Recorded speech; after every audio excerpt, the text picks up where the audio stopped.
Hello. Hi, David. Latasha with Awards Buzz. How are you? I'm well. Nice to see you, Latasha. It's nice to see you as well. Let's just get straight to it. Let's talk all the things Hampton. Okay. Hampton was having a difficult time with the family, the wife, crazy friend, Bootsy. The list goes on and on and on. What can the viewers expect to get with your character, Hampton David? Oh gosh. Yeah, I mean a lot of what is going on with Hampton is self-inflicted. I mean, he is a very complicated guy. He's a guy steeped in contradiction. He both wants to be a better man but cannot help being problematic in some of the ways he deals with the world, including his wife, his kids, his past. But that makes him incredibly human. So I think what people kind of expect to see with Hampton is someone very relatable, someone who is evocative of all of us in either you know subtle or more obvious ways, and that's what I love about him, especially his spiritual struggle. He's a guy who's having this ongoing conversation with God, and he's also someone who really struggles with letting go of the control of his life. And I think that's the tension through the course of the 10 episodes that leads to a lot of the drama and the chaos that ensues. Yeah, what was it like being a part of what seemed to be pretty somewhat of a faith-based project and series? Like, talk to me about that element of not only the series, but your relationship with the faith throughout this entire journey.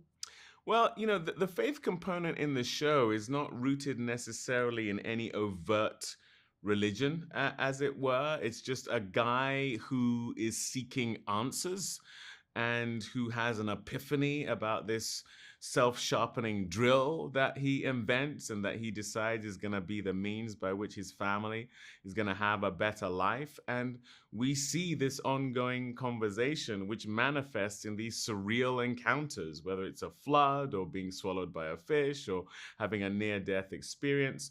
You could argue that these are tied to a higher power, or they are his imagining, or they are real, and he's trying to find a way to place a meaning onto them. But regardless of where you're coming from a religious perspective, they are relatable because it's all about him trying to be better, trying to create a better life, but just being unable to be pulled back into the way he was, or the mindsets that have held him back in the past.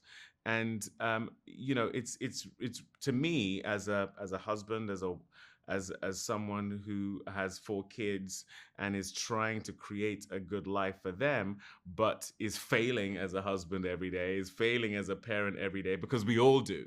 No matter how much we're trying to be the best of those things for our families, that to me is the relatability factor, and the faith component in the show is just a way in that hopefully everyone is going to be able to see a degree of their own experience through Hampton. And the dynamic between, of course, yourself and your son, Harrison. I am a parent. So Right. it was very, yeah, it was, and I have a son. Right. So it was very difficult for me to, sit through, although this is a comedy series, Hmm.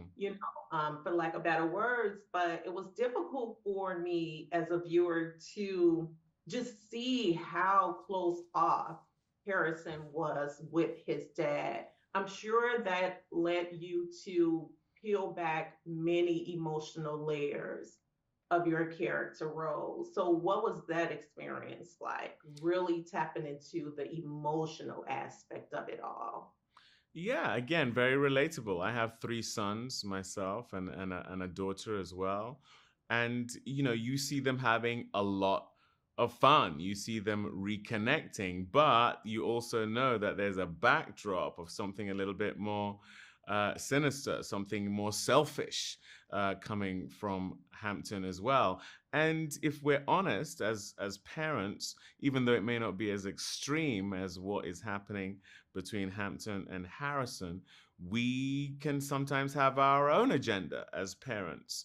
That even though it may seem loving, there are selfish elements to it, and so I welcome the fact that it was an uncomfortable watch, but a relatable watch for you, and that's something that I'm hoping many people will have, whether as a child or as a parent, or as something that they've seen in other family members or friends. At the end of the day, we go to the movies or watch TV shows to see ourselves reflected back to us, and I definitely think the relationship between Hampton and Harrison does that. Yeah. And speaking of the relationships, of course, I want to talk really briefly about your relationship with Bootsy. Mm. And from a real perspective, like what was it like working with Bokeem on a project? Because if I'm not mistaken, I believe this is the first time the both of you have worked on something together, correct? Yeah. Absolutely, absolutely, and yeah, and I've been a fan of his, like a lot of us have, for so long. He's an iconic film actor, in my opinion, and I was very, very keen for it to be him. What I couldn't have anticipated is the degree of the chemistry and the comfortability we had with each other out of the gate. I mean, we're supposed to be characters who have been friends for a very long time. And I really feel that translates on screen. I certainly felt it on set. And, Bokeem to me is the walking, living embodiment of the tone of the show. Bokeem has a kind of otherworldly quality while also being super real at the same time. And that's what we're trying to do with this show. So he just fit it like a glove. And you're also an executive producer behind the scenes as Mm. well as on the scenes. Filling those shoes, like, do you prefer, David, to be on the producing end of things versus on camera? Is there a preference there, or do you welcome and enjoy both ends of it? I welcome and enjoy both ends because they feed off each other. The thing that has driven my producing has been the fact that I realized I had to stop waiting for other people to produce and make and develop the things I wanted to be in and the things I wanted to see on TV screens and on movie screens. The fact of the matter is, a lot of Hollywood is not being driven by black and brown people who have green light power. And so to wait around hoping that a government cheese or a Lawman Bass Reeves or a Selma is going to get made, you'll be waiting forever. And so, those projects were all projects that I felt the need to, in some way, move the needle every day to get them made. And, the most enormous pride I have in my career are those long gestating projects that eventually came to fruition. Government Cheese took 6 years, Selma took 7 years, Bass Reeves took 9 years, a United Kingdom took 7 years, but these were all projects that I was very passionate about. My calling, I feel, is the contextualization of Black life on screen, and I feel like all of those shows do that. And if I want to be in these kind of shows, I don't think we're at a time in history yet where it's going to happen without us doing it ourselves. And so I enjoy it because I enjoy the existence of them and the doing of them. The producing of them is just a byproduct of my desire to see these projects made. Yeah, yeah, yeah. And I think just making a pivot back to Hollywood in general, like, what is that one thing you feel is still missing in the entertainment space, television space, Hollywood in general? Well, I think for us as Black people, the things that are missing is for us uh, to have access to real capital. Almost every time a decision is being made about the things that are made that feature Black people, the decisions are being made by people who are not Black. And so we are constantly having to explain our existence, which is exhausting. And it also means that our existence on film and television is often being seen through the filter of people who don't look like us, or don't have our experience.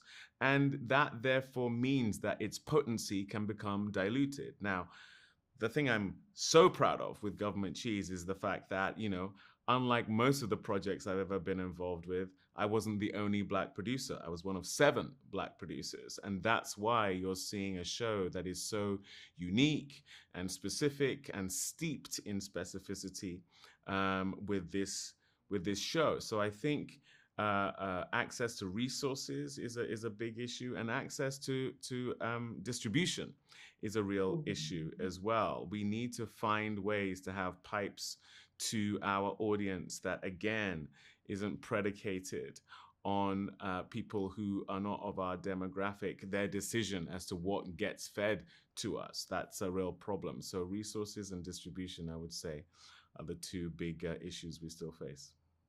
Perfectly, perfectly said. Thank you so much for going so in depth with that answer. Before I let you go, David, what is that one thing you would like for the world to gain from your character, Hampton? Well, What do my you want their walk away to be? Well, my hope, when people watch Government Cheese, whether it's my character or the show itself, is that they will see themselves reflected in this character or this family or this world. Because we set out not to make a Black show, we set out just to make a great show. And I think when that is the case, it's one that can have global appeal. It's one that, if you're not seeing yourself in one character, maybe another character, maybe the third character, but certainly the situation, and hopefully it's going to entertain people, intrigue people, make people question their faith, their familial engagement, their aspirational goals and dreams as well, all of which are themes in Government Cheese. Thank you so much, David. Thanks for your time. It was such a pleasure speaking with you today. Thank Thank you. you. You too.